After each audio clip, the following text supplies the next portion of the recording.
you ever bought a coin that everyone was hyping, your friends on TikTok, X, and all those social medias, and still ended up losing money?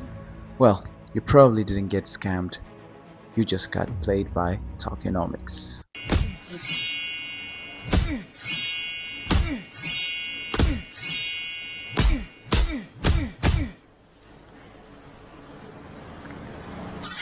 Well, if you don't understand a coin's tokenomics before you invest, just like you saw in the video, the market will knock you out every single time. So if you don't want to get boxed and destroyed by the market, stick around. I'm going to break down exactly how tokenomics work and how to spot coins that actually have value, okay? And not just vibes. Let's go. All right, what is tokenomics? So as usual, I will always put my points or I will make it as easy as possible. Okay, I will put it on bullet points so that it will be very easy for you guys to understand. Since it's a crypto 101 course, I will do my best to make it as simple as possible. Okay, so what is tokenomics? Is actually two words together, token and economics, giving us tokenomics. I would put it as tokenomics is like the economic system of cryptocurrency. Okay, so it tells us how coins are created, who gets them, and how they're used. If one coin, or let's say if a strong project has a strong tokenomics, that means people are more likely to hold it, use it, and believe in it. Okay, and that's what it gives it value.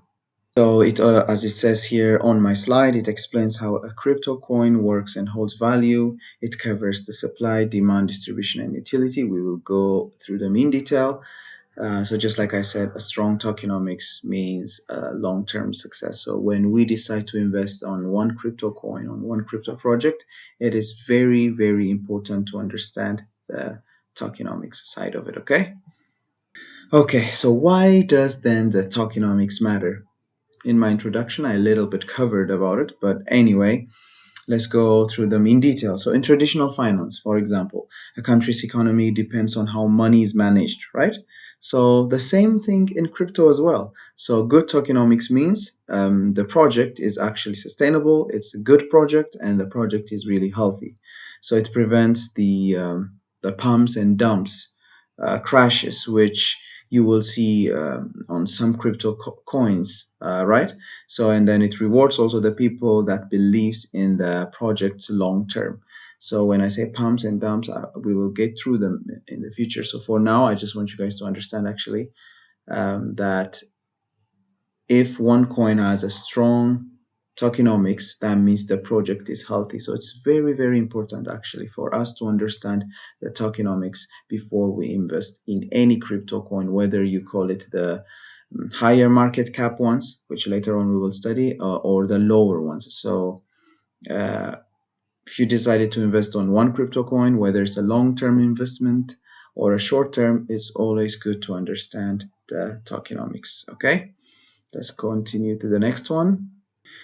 Okay, next one, we're gonna see the tokenomics factors.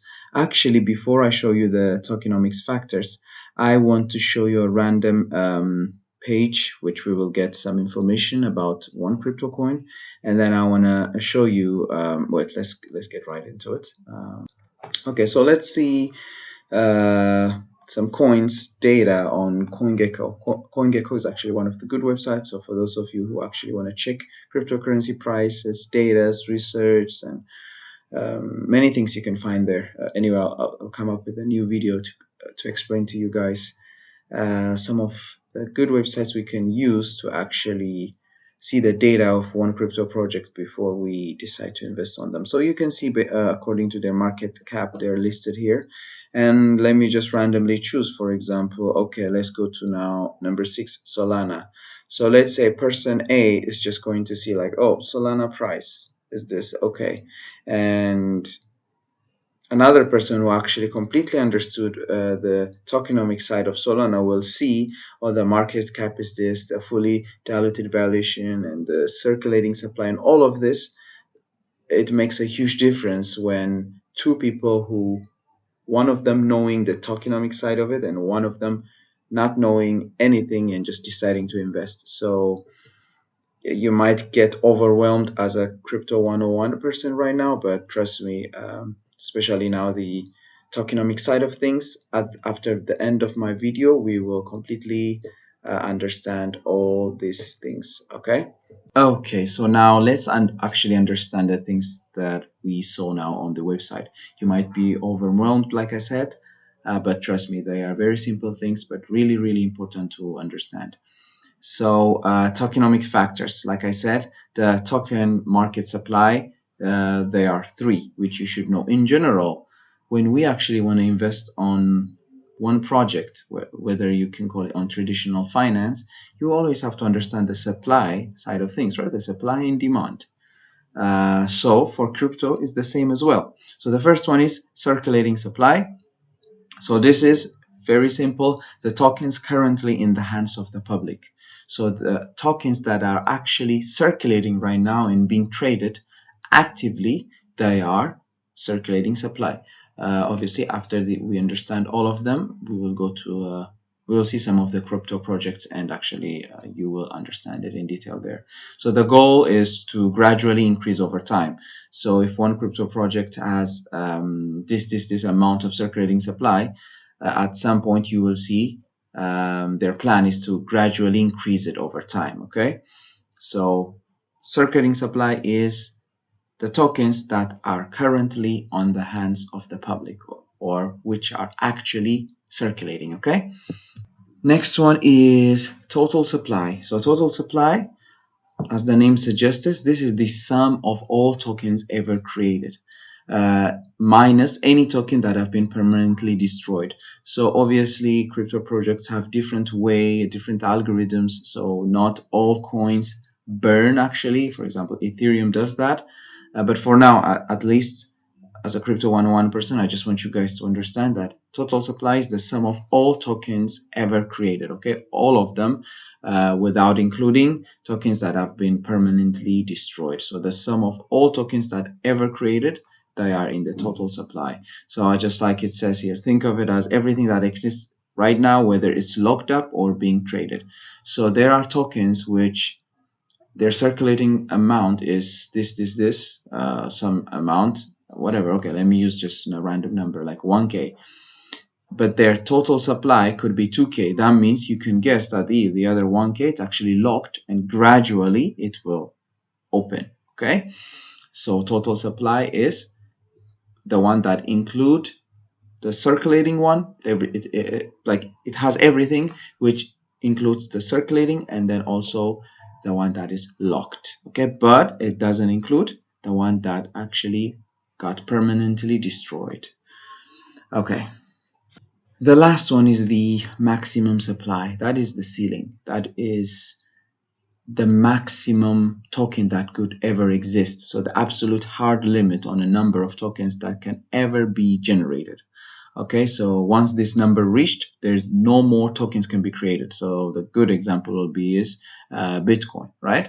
So Bitcoin, they could only be 21 million. Otherwise, it just cannot pass that. Okay, so that's the maximum supply, the absolute ceiling, where it's a theoretical number. Okay, it is written in the cryptocurrencies protocol, where, like I said, is the maximum number of coins that will ever exist in the history of the project. Okay, so I think I've made these three factors in the supply side very clear. All right, so as you can see here, it's perfectly clear. I've put it on this slide in a very simple way. So as we can see, circulating supply is the coins that are currently available to the public, either for buying or selling. So the active ones working. So they are the circulating supply. Total supply is the coins that have been created so far, but it doesn't include the burned coins. So the coins that are circulating and then the ones that are actually locked. Okay. Maximum supply is the absolute maximum limit of coins that can ever exist. So I hope you understand on this one. So mainly the circulating supply, it only includes the unlocked, the tradable coins, right? But total supply, it includes the unlocked and locked. The maximum supply, the unlocked, locked tokens, and the ones that could be in the future available there. The future tokens will be there as well. but that's actually the absolute max one. Okay, so it will tell you. So some coins might not even have a maximum supply, coins like Ethereum. Yeah, so that's it basically. Okay. Okay, so another tokenomics factors are the market cap and the fully diluted valuation. Market cap, I'm sure you have heard of it. This is actually one of good ways or the main ways to understand how big a crypto project is. So market cap, in short, is the price multiplied by the circulating supply. So it's the now value, right? So if you want to buy now a token, if the market cap is what tells you how big the project is right now. Obviously, we always have to check the volume as well. But this is what you see the rankings, whether it's on CoinGecko or CoinMarketCap, they're based on. So it's what everyone watches today, right? Yeah. So this is something that we really have to understand. What about the other one, which is kind of many people don't know? So us now understanding tokenomics, we will apply it, and we should apply it, and you guys should apply it after this video. Whenever you decide to invest on one crypto project, okay? The next one is the fully diluted valuation. This many people wouldn't know. So what is this? So this is the price multiplied by the total value. So this is like the ultimate value. So why do we need to know this? So this is actually, it tells you like the potential final value of a project, right? So it's the price that is actually multiplied by total supply. What did we say? Total supply includes the circulating and unlocked ones, right? So it can, this thing will tell you that the potential final value of a project, and based on the ratio of market cap and fully diluted valuation, a lot of things can be understood. Okay, so we will yeah, go straight to that one. Okay, so now let's use this case study. The Arbitrum's coin, 1.2 billions token unlock. How did it affect the market of it? So when it was launching, only small portion of the tokens were circulating, right? So the setup was the low circulating supply was there, but then the FDV was really, really high, was around 13.5 billion. Okay, so that means most of the values were actually locked up for the future. But then on March 16, 2024, they actually released around 1.1 billion tokens, which had a huge impact on its price. So the price suddenly went 10%, or even from that, it really went down. So before the unlock, the market cap was like maybe 20% of the FDV, but after the unlock, it jumped to 40%. So yeah, because more coins are circulating, right? So what is our big takeaway from here? All I can say is tokens unlocks are inflation events. So if new demand doesn't actually increase the same pace with the supply, the price will definitely fall. So whenever you analyze a new project, all I will tell you is please check how the market cap compares with the FDV, okay? So often a big gap, it's not the only way to decide a crypto project whether it's a good project or no, but big gap is often a red flag for the future dilution. So always check the market cap to FDV ratio, and if it is close to 80 or 100%, that means it's low risk, right? It's good. But then if it's actually below 40%, if there's I would say below 40%, it's the high dilution risk. So you better always check this when you're gonna invest on a crypto project, especially on the early new coming ones. Okay. Okay, so now we have understood the three supply side of things and the market cap and the fully diluted valuation. And also now is very important to understand the allocation and distribution data of the project you are following. So I just use now Ethereum's. So when Ethereum got released, the public sale to the public was 80%, insiders had 15%. So only checking this, you can see that, wow, this is actually a trustable asset, right? And you can always check this in detail actually on CoinGecko. This is something that we should do together. And also, after now our understanding of the market cap and the rest, we can actually check it on some random coins. So let me show you. All right, so now let's use Ethereum. So after we have studied, I'm sure you guys will be understanding much more things now. As you can see, the market cap is here, the fully diluted valuation is here.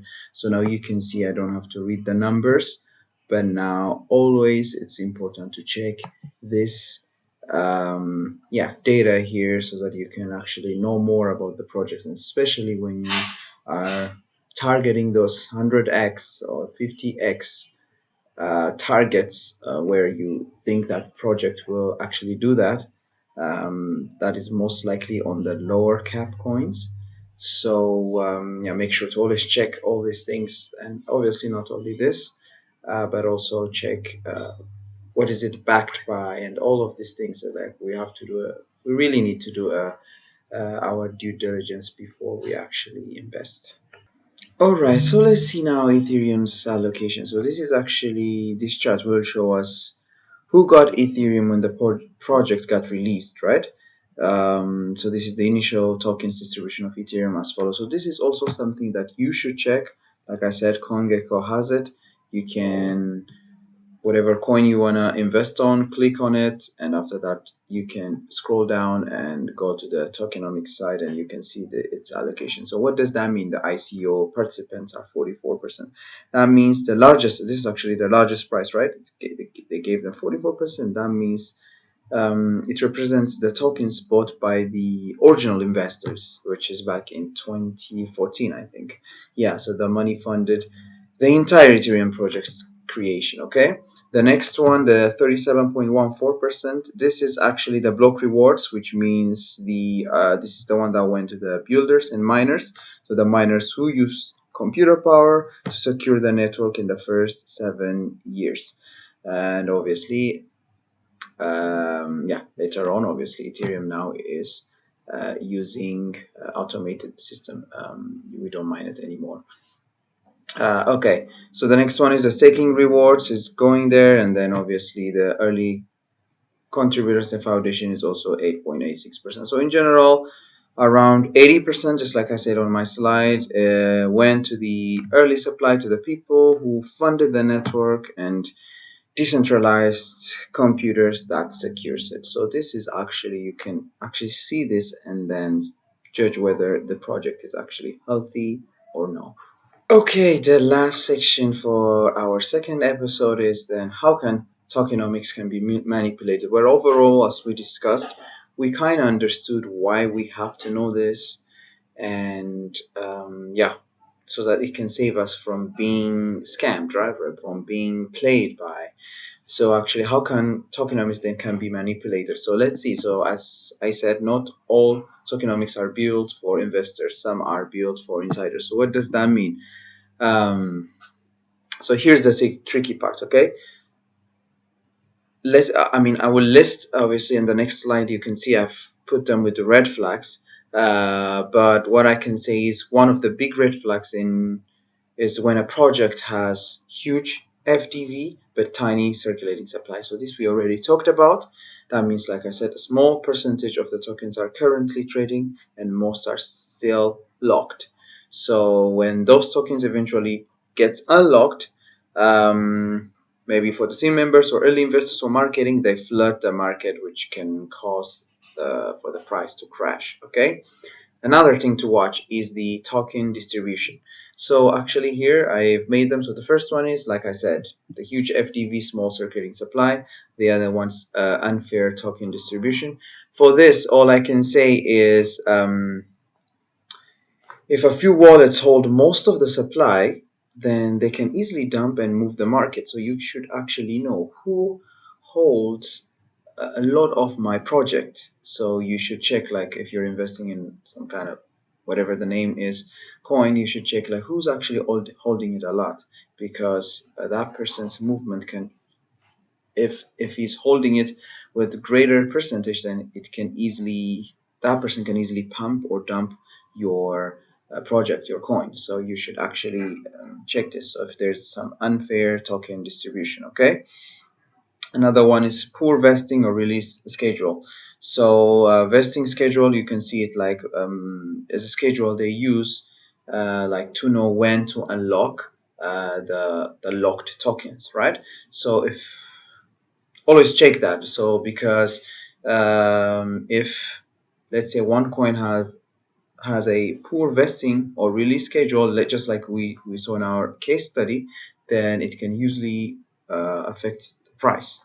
So please remember, real tokenomics, they reward long-term holders, so not insiders looking for a quick exit. So you should actually really make sure on this one, okay? So make sure for these red flags, and yeah, think of this when you are always deciding which crypto project to invest on, okay? Please always make sure of the things we just have studied today.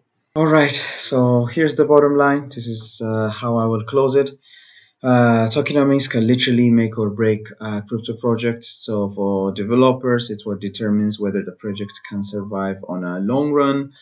And for investors like us, for retailers like us, it's the difference between spotting a solid project or failing for the hype coin. So before you invest, please always check the project's white paper, look at the token supply, look at the allocations, just like we saw in the Ethereum one as an example, and how the token will be used, okay? If it makes sense and feels sustainable, that's a good sign.